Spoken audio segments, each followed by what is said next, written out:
Dear students, आज हमारे इस नए पाठ में हम अकबर का जो साम्राज्य विस्तार है, राजपूत नीति है, धार्मिक नीति है, उसके बारे में पढ़ेंगे।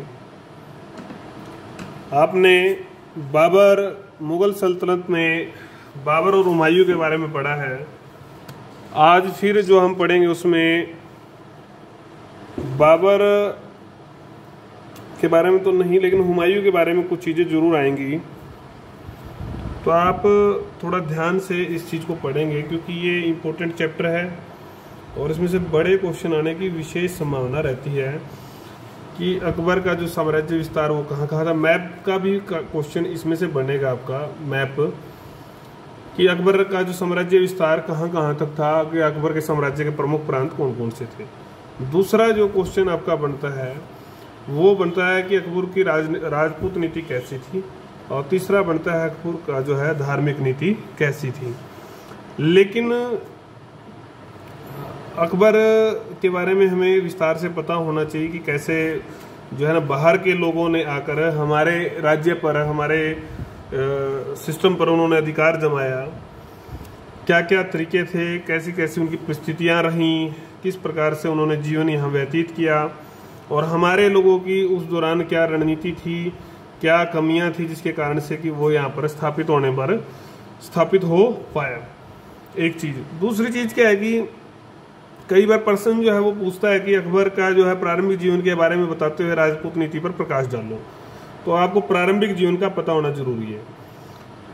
या फिर दीन इलाही के बारे में भी कई बार क्वेश्चन आता है, अकबर के जीवन के बारे में बताते हुए जो है ना दीन इलाही पर नोट लिखो। इसलिए बहुत जरूरी है।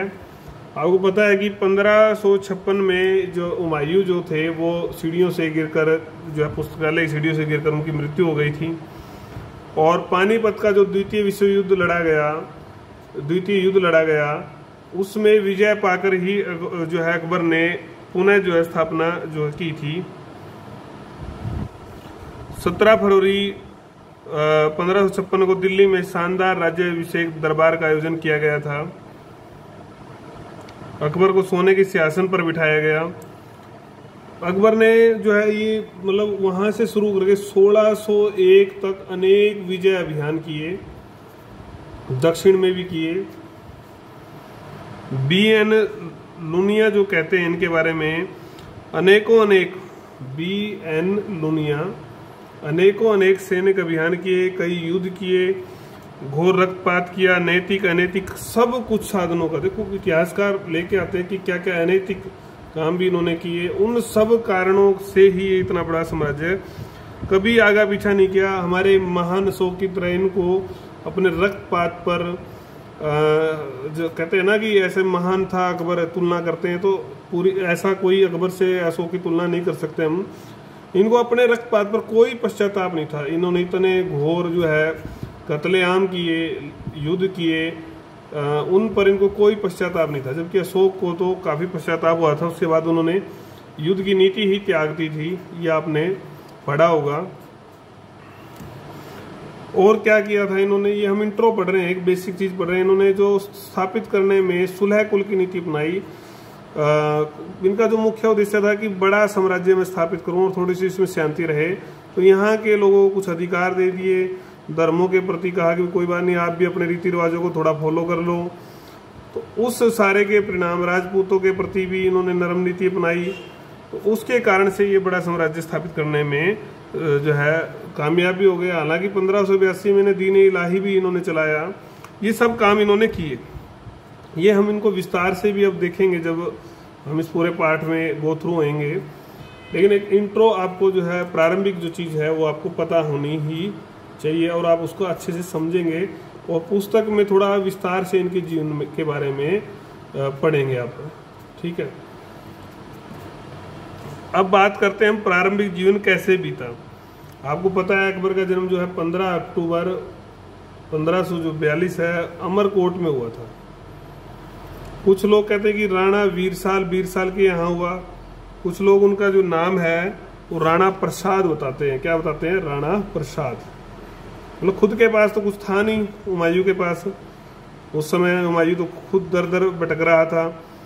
तो किसी हमारे ही राजा के यहाँ शरण ली हुई थी, हमारे राजा लोगों ने ही इनको शरण दी, और जिसके कारण से फिर ये फले फूले और फिर हमारे ऊपर ही आक्रमण किया, हमारे ऊपर ही राज भी किया। सोचने की बात है। कोई बात नहीं। इनके पिता का नाम आपको पता है हुमायूं था, माता का नाम जो था वो हमीदा बानो बेगम था। ये वही जैसे बाबर थे, हुमायूं थे। बाबर जैसे वंशज से आते थे, तो ये तैमूर की 5वीं पीढ़ी पिता की और माता की ओर से जो है चंगेज खां की 7वीं पीढ़ी संबंध रखते थे। हुमायूं की स्थिति तो आपको पता है दयनीय थी काफ़ी। जब इनके जन्म की सूचना मिली तो न तो उनके पास कोई धन था, न कोई किसी को उपहार था कि भी उपहार दे दे जो सूचना देने वाले थे। तो इन्होंने एक कस्तूरी बांटी, कस्तूरी जो तोड़ के बांटी और कहा, ये मतलब इतिहास में लिखा हुआ है कि अपने पुत्र के जन्म के उपलक्ष्य में आप लोगों को देने के लिए मेरे पास कस्तूरी के अलावा कुछ भी नहीं है। मुझे विश्वास है कि जिस प्रकार कस्तूरी की सुगंध इस कक्ष में फैल गई है, उसी तरह मेरे पुत्र की जो कृति है वो भी एक दिन जो कृति जो है वो फैल जाएगी। ऐसी बात कही गई। अब हम बात करेंगे बाल्यकाल की। बाल्यकाल इनका बड़ा जो है एक प्रकार से दुख ही रहा है सारा कुल मिला के। अमरकोट से बुलवा लिया था इन्होंने अपने नवजात पुत्र को। जब इन्होंने एक शिविर लगाया तो वहाँ पर पहुँचे। कंधार को ये अपने भाई से छीनना चाहता था, कामरान से। उसके लिए योजना बनाई हुमायूं ने। योजना बनाई तो कामरान को इस योजना का पता चल गया, तो कामरान ने आक्रमण के आदेश दे दिए। आक्रमण के आदेश दिए कि बंदी बना लिया जाए। और जैसे ही अस्करी जो इसका भाई था, हुमायूं का ही भाई, अस्करी और कामरान एक थे, इसने इसको आदेश दिए कि भाई बंदी बना लो उसको। तो हुमायूं को पता चला तो वो भाग गया ईरान के लिए, सिस्तान की ओर भाग गया। सिस्तान की ओर जब भागा तो बेचारा अकबर, बच्चा जो नवजात अकबर जो है वहीं रह गया और अपने चाचा अस्करी के हाथ लग गया। हालांकि उसके चाचा ने उसको कुछ नहीं किया। सारे जो उनके रीति रिवाज थे, उसके जो संस्कार थे वो उसने किए। उसके पैदल जब चलता है बच्चा, वो संस्कार भी उसका करवाया कि वहाँ उनके रीति रिवाजों में क्या था कि पगड़ी उतार कर अपनी खुद की जो उसका निकट संबंधी होता था वो बच्चे के पैरों में फेंकता था ताकि बच्चा गिर जाए और फिर संभले, ताकि नजर ना लगे। अलग अलग उनके रीति रिवाज जो भी थे वो सारे फॉलो किए। हुमायूं ने फिर क्या है कि सितंबर, देखो कैसे मतलब घटनाक्रम घटता है। 1545 में ईरान का जो शासक था तहमास्प, उसकी सहायता से कंधार पर आक्रमण किया। और कंधार जो है उस समय जो जिस अस्करी ने जो आक्रमण किया था उसके अधीन था। लेकिन जीत तो लिया इसने, हुमायूं ने, उस इलाके को। लेकिन उससे पहले ही अस्करी ने अकबर को जो है काबुल भेज दिया था। तो फिर मिलन नहीं हो सका पिता से, फिर एक छोटे बच्चे का मिलन नहीं हो पाया। ये एक बड़ा दुख उनको रहा। कामरान जो है पता चला तो कामरान भी डर कर गजनी भाग गया और अकबर को हुमायूं के पास फिर आक्रमण जो है, पहले आक्रमण हुआ था कंधार पर, फिर जो काबुल पर आक्रमण किया हुमायूं ने, तो कामरान भी भाग गया इस बार। और अब अकबर वहां पर मिल गया और अकबर से मिलन होता है, पिता पुत्र का मिलन होता है, गले से लगाया जाता है। और कहा जाता है कि अकबर ने अपनी माँ को काफ़ी भीड़ में पहचान लिया था। फिर उसका सुन्नत जो है, खतना जो है, वो संस्कार उसके किए जाते हैं। और अब इस अकबर का नाम बदरुद्दीन से बदलकर जलालुद्दीन कर दिया गया।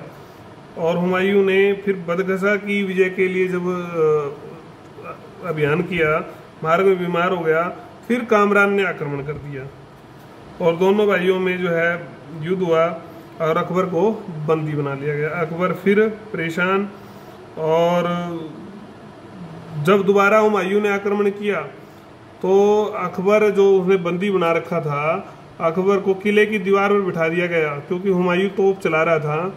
तो बेचारे बच्चे को जो है सामने कर दिया गया। हालांकि दाहे माँ अनगा ने उसको बचा लिया था और हुमायूं ने अपनी तोपें भी घुमा दी थी।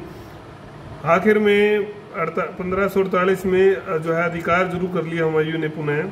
और फिर जाकर जब ये सारा इसका जो बच्चे का जो मतलब यातनाएं थी बढ़ रही थी,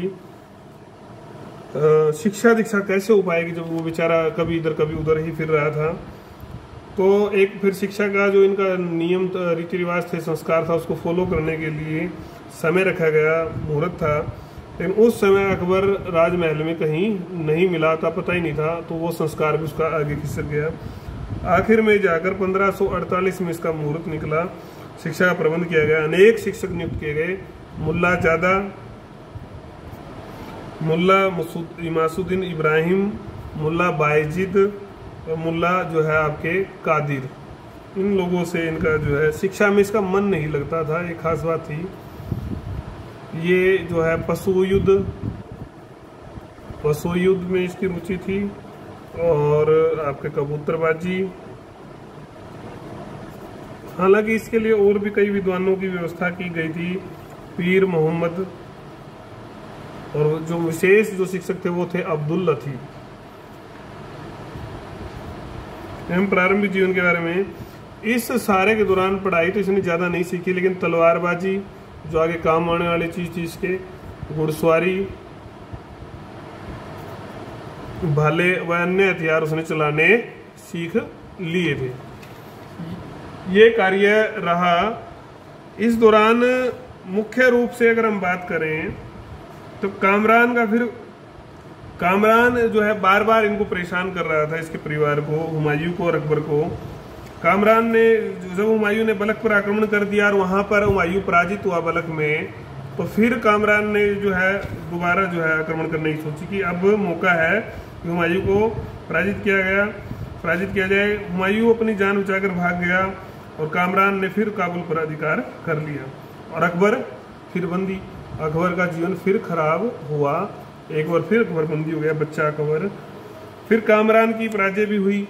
हुमायूं ने फिर जो है बदला लेने के लिए जो है कमर कसी, काफ़ी बड़ी सेना ली और उस्तुरकराम नामक स्थान पर जो है युद्ध हुआ। फिर कामरान पराजित और पिता पुत्र का मिलन। ये सामान्य बातें हैं, लेकिन आपको इसको पढ़ लेना है। हुमायूं का छोटा भाई हिंदाल हालांकि इसमें मारा गया और कामरान को बंदी बना लिया गया और उसको अंधा करके जो है अंधा करवा दिया गया और आखिर में उसकी मृत्यु हो गई थी 1557 में। अब हम बात करेंगे अकबर के विवाह की। 1551 में ध्यान करने वाली है जो हिंदाल, जो इसका चाचा था, चाचा की जो लड़की थी हिंदाल की, उसकी जो बेटी थी वो थी रुकैया बेगम। उस रुकैया बेगम से शादी कर दी गई अकबर की। हालांकि इसको कोई संतान नहीं हुई और ये 1626 तक जी। अकबर का और भी कई स्त्रियों से विवाह हुआ, जिनमें जोधाबाई का नाम इतिहास में लिखा गया है। कई स्त्रियों से इसके विवाह हुए और हरम में तो आपको पता ही है अनेकों स्त्री थी जहां दुराचार होता था। गजनी और लाहौर का सूबेदार। अब विवाह हो गया, बड़ा हो गया है, अब जिम्मेदारी भी दी जाएगी। तो जिम्मेदारी दी गई। जब ये 9 वर्ष के ही थे तो इनको सूबेदार नियुक्त कर दिया गया। सूबेदार आपको पता है प्रांत का एक प्रकार से प्रमुख, 9 वर्ष की आयु में। वहाँ अलग इसकी सहायता के लिए अतका खां जैसे अधिकारियों की नियुक्ति करी गई और 1554 तक ये उस पद पर काम किया। हुमायूं ने फिर इसी समय हुमायूं ने जो है 1554 में भारत पर फिर आक्रमण करने का, अधिकार करने का जो है कोशिश की। इसमें अकबर भी उसके साथ में था और ये प्रक्रम चला और हुमायूं ने लाहौर पर अधिकार भी कर लिया और अकबर को उस समय फिर अपना उत्तराधिकारी घोषित किया। और 1555 के जो मच्छीवाड़ा और सरहिंद के युद्ध थे, सिकंदर शाह सूर की जो सेना थी उसको पराजित किया गया, दिल्ली की ओर बढ़े और आखिर में 23 जुलाई 1555 को अधिकार हो गया। 23 जुलाई 1555 और उसके बाद लाहौर का इसको गवर्नर नियुक्त कर दिया। पहले गजनवी का था जो हमने पढ़ा था 1554 तक और फिर लाहौर का, और बैरम खां को इनका संरक्षक नियुक्त किया गया। अकबर की ताजपोशी। अकबर की ताजपोशी। जब 24 जनवरी को हुमायूं जो है सीढ़ियों से गिरने के कारण से गुजर गए, मर गए, तो उसके बाद भयंकर उनको चोट लगी थी, ठीक नहीं हुई। तो 24 जनवरी को वो गिरे थे और 26 को वो चल बसे। उस समय अकबर जो था कलानौर में था, गुरदासपुर के पास। तो बैरम खां बड़ा समझदार व्यक्ति था, उसने ईंटों का चबूतरा बनवाया और उस पर बिठा दिया सिंहासन, उसको सिंहासन मानकर, और उनका राज्याभिषेक कर दिया गया।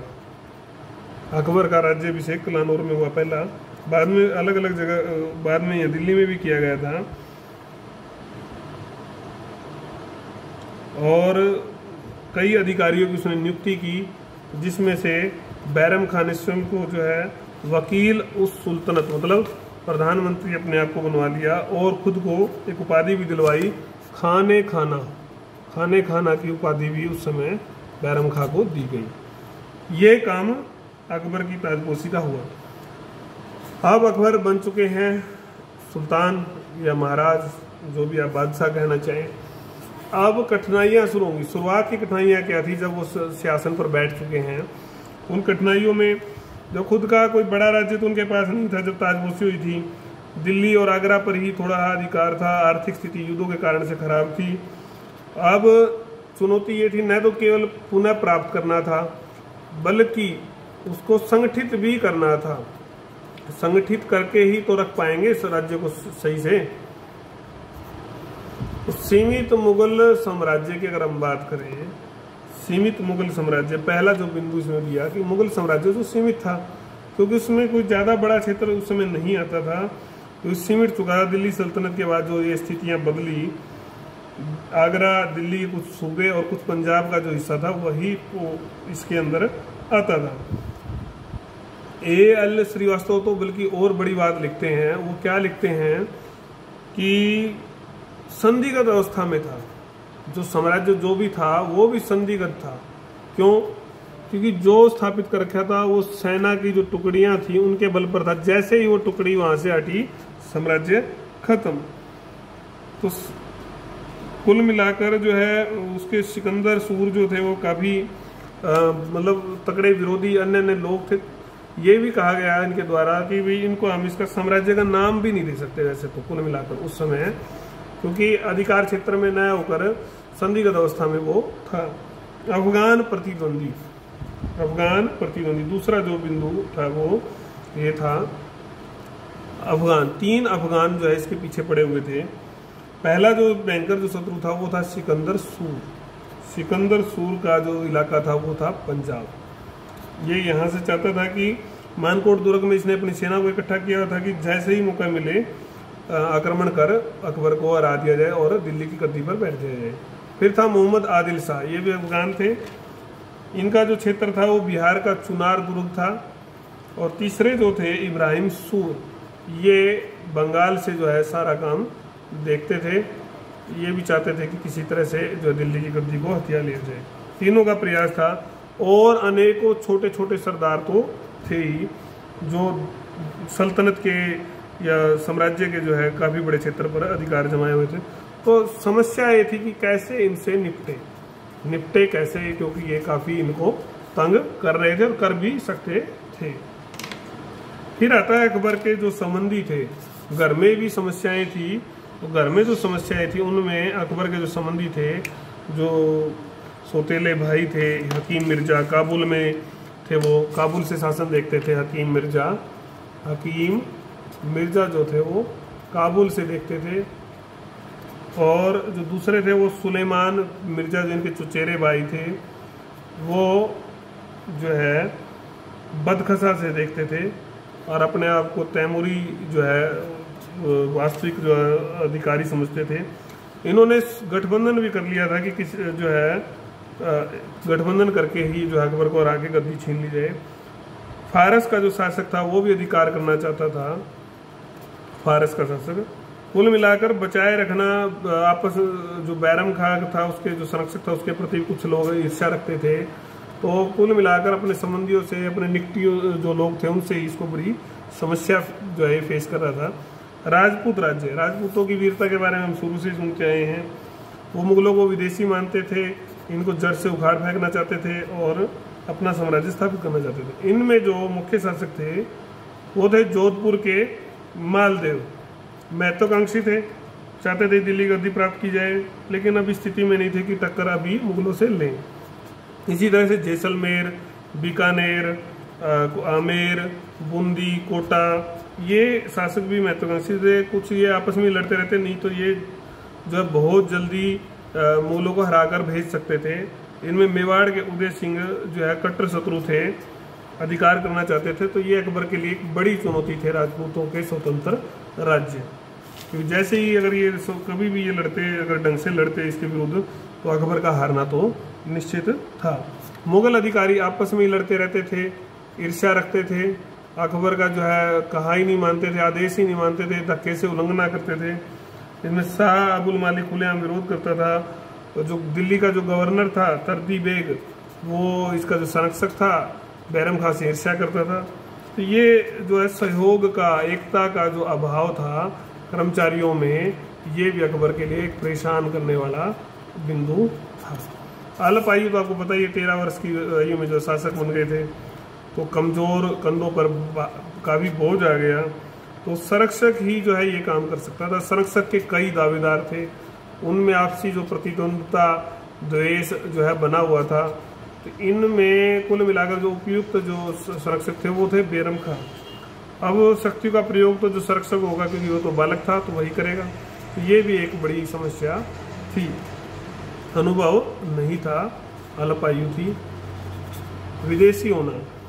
क्योंकि तैमूर की लूट, जो कि तैमूर के वंशज मानते थे इनको, तैमूर के ही बच्चे हैं, और इनके तो तैमूर की जो लूट थी, हत्या थी, जो अत्याचार थे, उसको समाज भूल नहीं पाया था।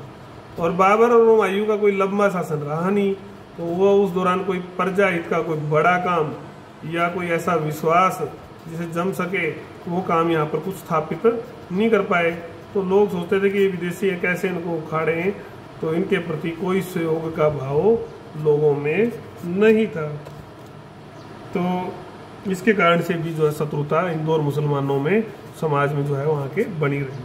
संकटपूर्ण आर्थिक स्थिति, अब पता ही है, पहले खजाना खाली था, ठीक है, फिर लगातार युद्ध, तो खजाना खाली, और साथ में पड़ गया प्लेग महामारी, और साथ में आगे उस समय दिल्ली के आसपास के क्षेत्र में अकाल। तो चारों तरफ से जो है आर्थिक स्थिति विकट हो गई। और जब ये लड़ाई झगड़े अकाल होंगे तो व्यापार तो होगा ही नहीं। तो इस सारे से आर्थिक स्थिति बिल्कुल डावाडोल थी, बिल्कुल कमजोर थी। लोगों ने दो वक्त का खाना नहीं मिलता था, नर मांस तक खाना जो है उस समय शुरू कर दिया था, नर मांस। हेमू की महत्वाकांक्षा, आखिरी जो बिंदु हम पढ़ रहे हैं, हेमू हमारे ही हरियाणा का, रेवाड़ी का रहने वाला एक वैश्य बनीय परिवार से था, व्यापारी वर्ग से था। लेकिन उसने जो है अपनी योग्यता के बल पर आदिल शाह सूरी के यहाँ प्रधानमंत्री का पद पा लिया था, जो बिहार के थे। और वहाँ पर उन्होंने 22 लड़ाइयाँ लड़ी और सबको उन्होंने जीता। तो इस सारे से उनकी नज़र फिर दिल्ली की गद्दी पर भी आई और उन्होंने कड़ा मुकाबला करने की सोची, और ग्वालियर होते हुए वो आगरा पहुँचे और अब अधिकार कर लिया दिल्ली पर भी, और अपने आप को जो है स्वतंत्र शासक घोषित कर दिया। और अपने उन्होंने विक्रमादित्य की उपाधि भी धारण की।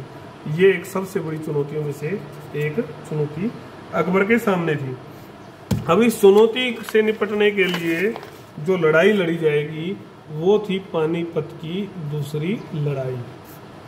पानीपत की दूसरी लड़ाई, प्रथम लड़ाई के बारे में हम पढ़ चुके हैं, अब पानीपत की दूसरी लड़ाई लड़ी जाएगी।